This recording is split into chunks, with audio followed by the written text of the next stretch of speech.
Okay, this is from the book Dr. John McDougall, The Doctor Who Fought for You by me, Pete Rogers. We're in the chapter on hypertension. This is part 2.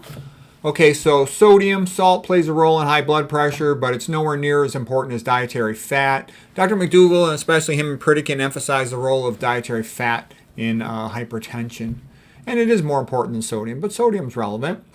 When you lower sodium intake to about 2,300 milligrams per day, you only get a small reduction in blood pressure, about 3 millimeters systolic over 1 millimeter diastolic.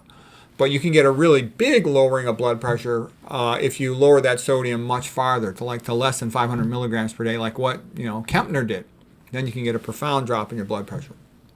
The McDougall diet typically has about 500 milligrams of sodium per day. He would suggest to patients to put a little bit on the outer surface of their food if they wanted to, but not to put it into the mix when they're cooking, so to speak, because that way the part on the top, you get more taste from it, but you don't get such a high sodium dose.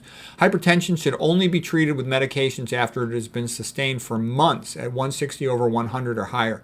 So that's an important statement. So McDougall does not rush in to treat hypertension, and he doesn't treat it based on just one measurement in his office. No. Sustained high blood pressure, preferably measured at home. The best medication for hypertension is the diuretic chlorothalidone. These are the words of Dr. McDougall in his newsletters and videos. The best medicine for hypertension is the diuretic chlorothalidone, and blood pressure should be lowered to no less than 140 over 90. So what he's saying too is you don't want to go below 140 over 90, because I know a lot of patients, doctors, that are always telling me, they want to keep getting their pressure lower, and I'm like, I don't think that's a good idea. You might have a stroke if you do that, or pass out.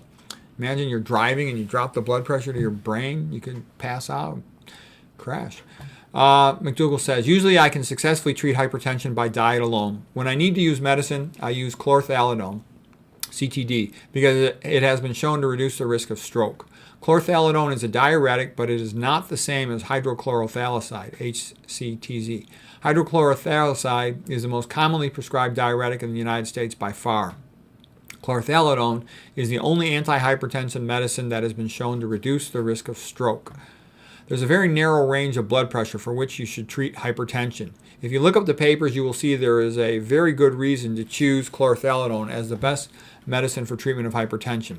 And here's one of the references: treatment of blood pressure targets for hypertension, review of the Cochrane database, and it basically said treating patients to lower than the standard blood pressure targets of 140 over 90 does not reduce morbidity and mortality. So there's nothing to be gained by over-treating it.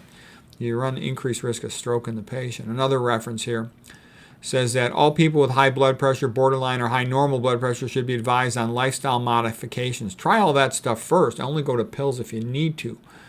Initiate hypertension if sustained greater than 160 or systolic and greater than 100 diastolic. So that's good to know, because again, a lot of people are over-treating their hypertension.